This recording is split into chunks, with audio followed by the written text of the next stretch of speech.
आज भने हाम्रो खाजाना खाना यही नै हो। सो हाई एभ्रिवान, आज भने म हजुरहरू सामु अनतिको चामलबाट लट्टे बनाउन जाँदैछु।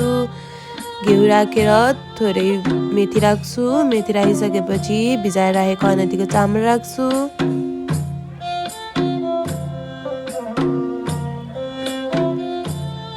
चामल राखिसकेपछि अब म यसलाई राम्रोसँग चलाउँछु।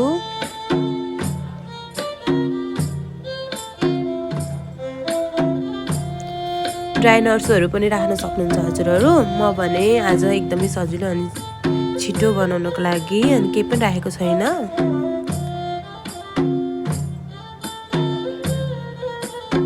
यसलाई बेला बेलामा चलाइराख्नुपर्छ। सो अब भने मैले भेली र पानी राख्दैछु।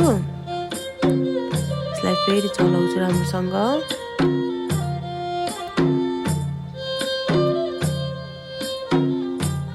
अब भने कुकरको ढक्कन लगाएर यसलाई सिटी लाग्न छोडिदिन्छु।